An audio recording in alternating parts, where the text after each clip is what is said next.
अब प्रभु मणिकंठा समस्त ज्ञान प्राप्त कर चुके थे, एक रूप और बुद्धि संपन्न नव युवक बन चुके थे और उनकी शिक्षा के दूसरे चरण का समय आ गया था। ज्ञान से साहस प्राप्त होता है, उसी साहस का प्रमाण प्रस्तुत करना होगा तुम्हें।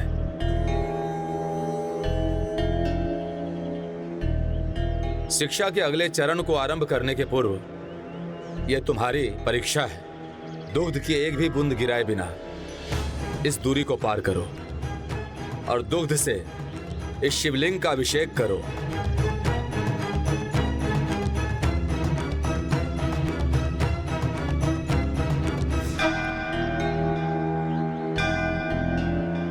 तुम्हारा संकोच यह दिखा रहा है कि अभी तुम में इतना ज्ञान नहीं जो तुम्हारे भीतर के साहस को जागृत कर सके।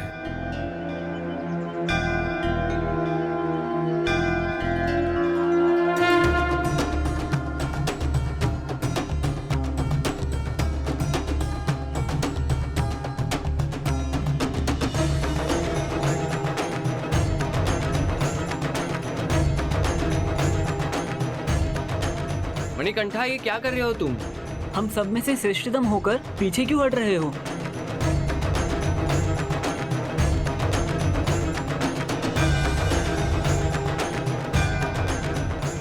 गुरुजी ने कहा था ज्ञान का प्रयोग साहस जागृत करने के लिए करना होता है, और जो ज्ञान मैंने प्राप्त किया है उसके अनुसार लंबी छलांग लगाने के पूर्व कुछ पग पीछे जाना अनिवार्य है।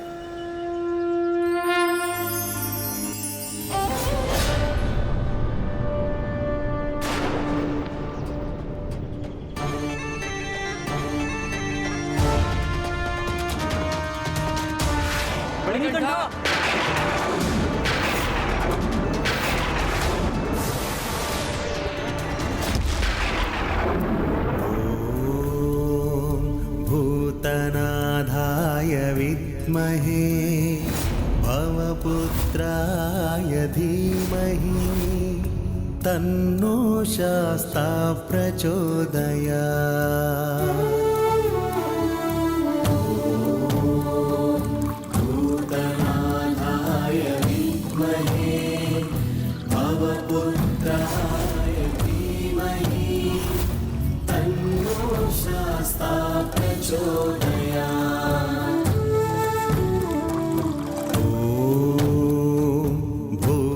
प्रणाम गुरुदेव।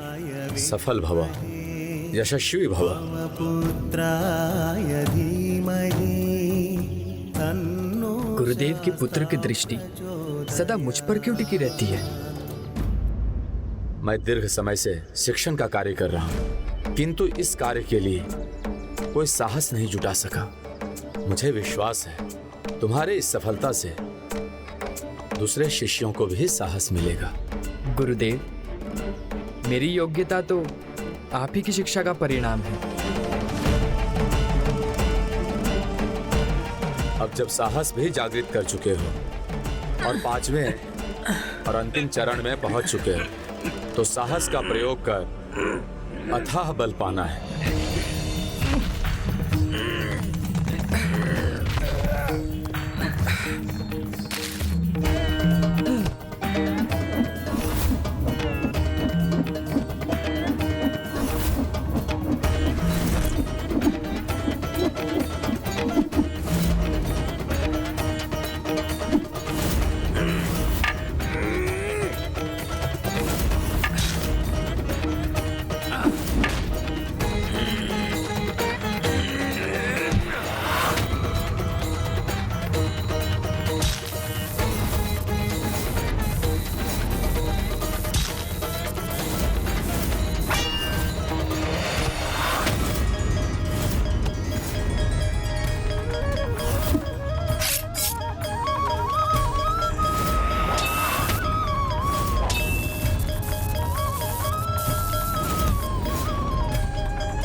अस्त्र शिक्षा के अंत में अब इसका परिचय देने का समय है। तो तुम सभी अपने बल को युद्ध कौशल कैसे बनाते हो?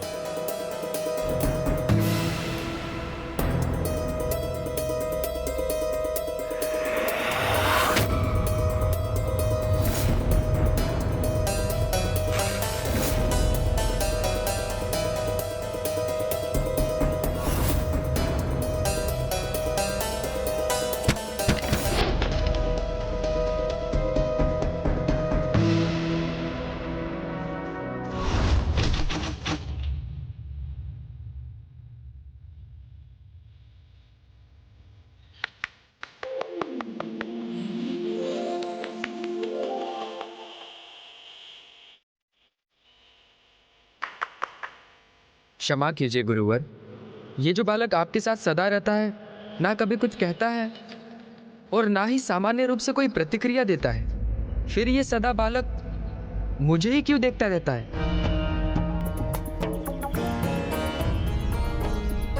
ये मेरा पुत्र सर्वोत्तम है। ये तुम्हें नहीं देखता मणिकंठा, ये तो देख अथवा बोल नहीं सकता।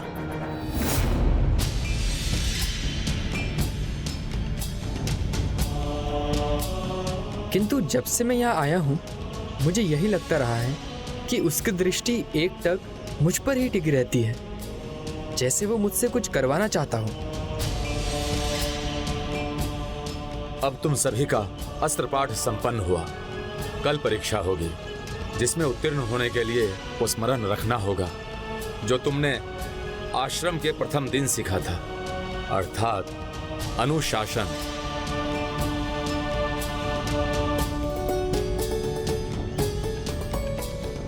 अर्थात अब प्रभु मणिकंठा की भी परीक्षा थी।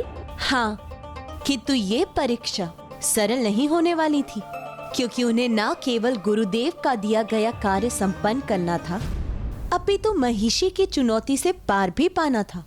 देवता शक्तिहीन हो, उसका मात्र एक ही उपाय है, यज्ञ का विध्वंस। सर्वत्र कर दो यज्ञ का सर्वनाश, कोई आहुति न दे पाए।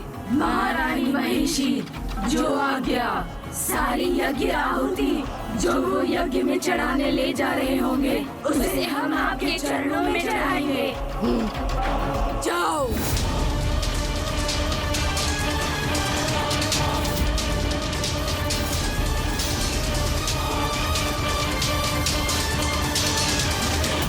किंतु महिषी को भी ये ज्ञात नहीं था कि वो जिस यज्ञ को भंग करना चाहती थी, प्रभु अयप्पा को उसी को पूर्ण करने का दायित्व सौंपा गया था।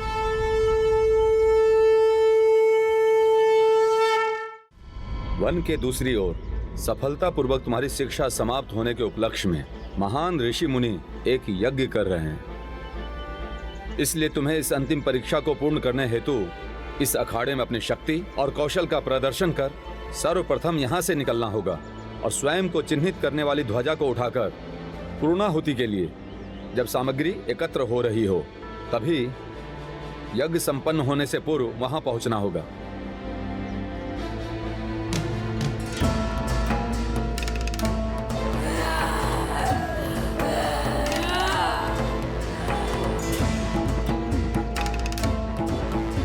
जो सर्वप्रथम यज्ञ स्थल पर पहुंचकर यज्ञ वेदी में ये सुपारी डालेगा, वो इस स्पर्धा में विजयी होगा।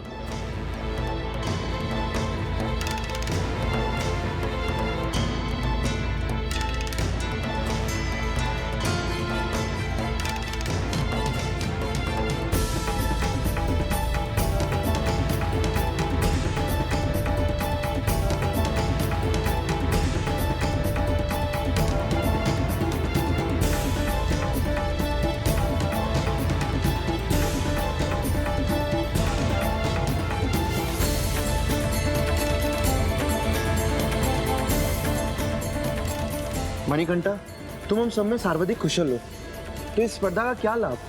हाँ, आज भी तुम्हारी योग्यता की श्रेष्ठता प्रमाणित होगी। हमारे लिए तो कोई अवसर ही नहीं है।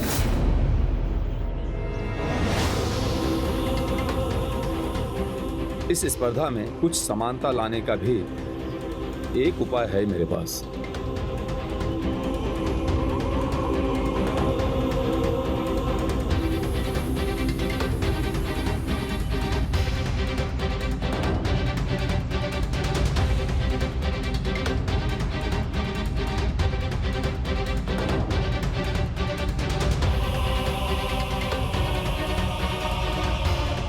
अब उचित है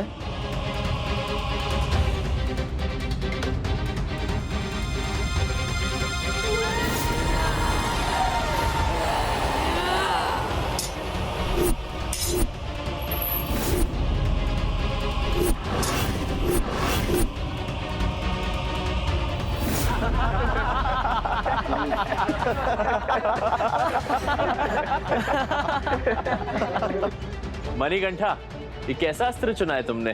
मात्र एक लकड़ी का दंड।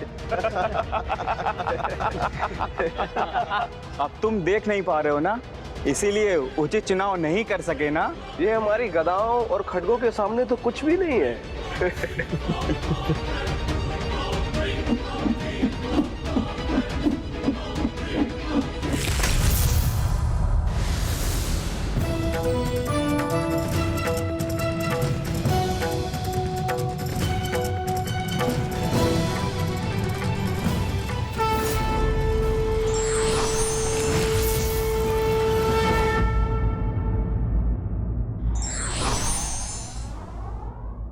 ज्ञान प्रकाश का वो पुंज है जिसकी आभा कभी नष्ट नहीं होती।